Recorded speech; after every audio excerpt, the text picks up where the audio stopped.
There are many typical plans. I want to show you one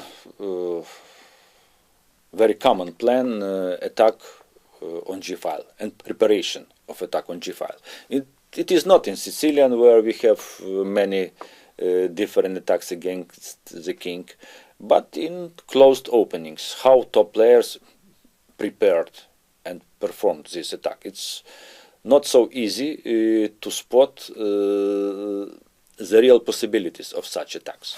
Smyslov Kuraitsa, c4, e6, g3, knight f6, bishop g2, d5, knight f3, bishop e7, d4, castle, castle, knight bd7, queen c2, c6. Absolutely normal position from Catalan, b3, b5, c5, knight e4. Black tried to close the position, knight d2 and f5. And now we have some typical position, typical structure from Dutch defense. But in Dutch defense, in most cases, white has huge initiative on the queen side. Here, queen side is closed, and it will be very difficult to do something there. Black can play simply a5, for example, and it will be not possible after bishop b2, a5, a3, you see? And now it's not possible to do anything for both sides. Nor white nor black can open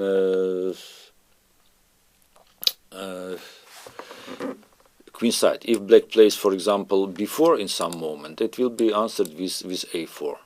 If black will play a4, for example, then it will be answered with b4, closing the center, closing the flank.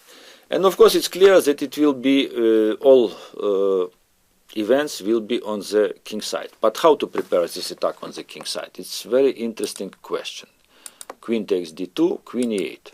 Of course, white controls e5 square very well.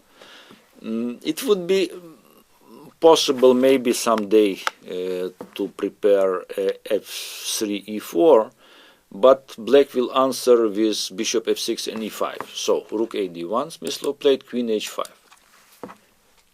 This knight e4, knight e1 even will be answered with maybe someday with typical...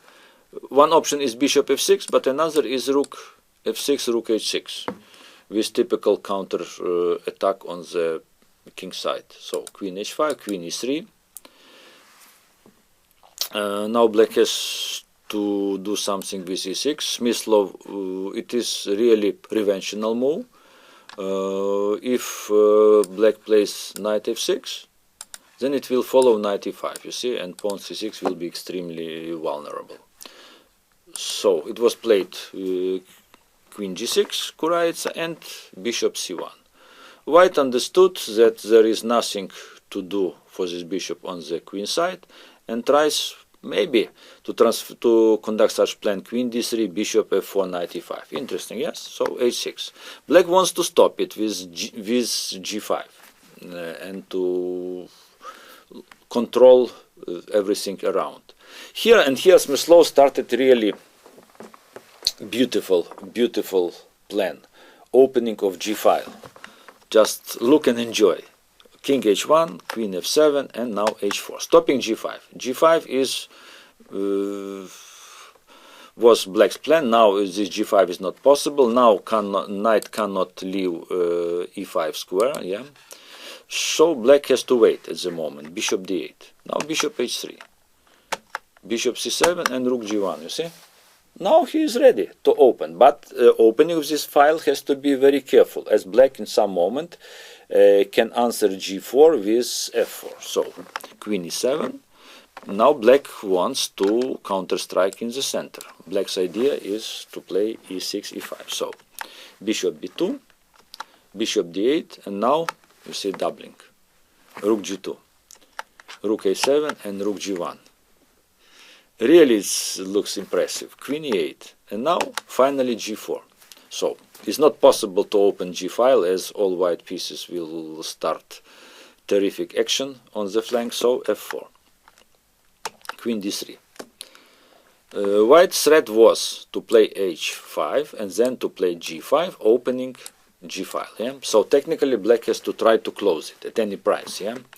Because white attacking pieces in such situation with huge space advantage are much more active than black ones. You see what black ones look on these pieces of blacks. Yeah, they're absolutely powerless. Yes, and all white pieces are much more active. Yeah, all these pieces are very active. Yeah, so G5, pawn takes. Yeah, black closed file, but now black opened another file. So white now exploits the power of other files. So you see, and now all pieces are going back.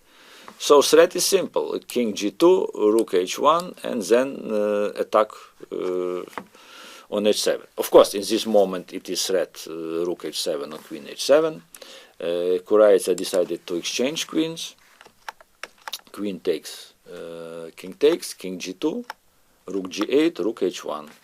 Attacks continues even without queens. Still knight cannot play knight to f6 because knight e5 check, king f7, now check, rook g7, rook here. If now rook g8, then very unpleasant would be rook h1, h7 check. Yeah. You see, immediately both white rooks will penetrate position of black 8th and 7th rank. Yeah. So after rook h8 was played, king e7, e3. Now it's time to destroy black structure. Yes, pawn takes, rook c7, no moves, and it's necessary to help in attack, to bring more power. Even in endgame, it's necessary to bring more power to action. e5. Desperation, yes, d5, knight f8. Black wants to block this pawn with knight on e6, but white has time for e5. Yeah, and now there is no help for black rook. Rook is lost. King e8, take, and knight d4. Bishop f6, and now rook f1. Decisive move. Black resigned.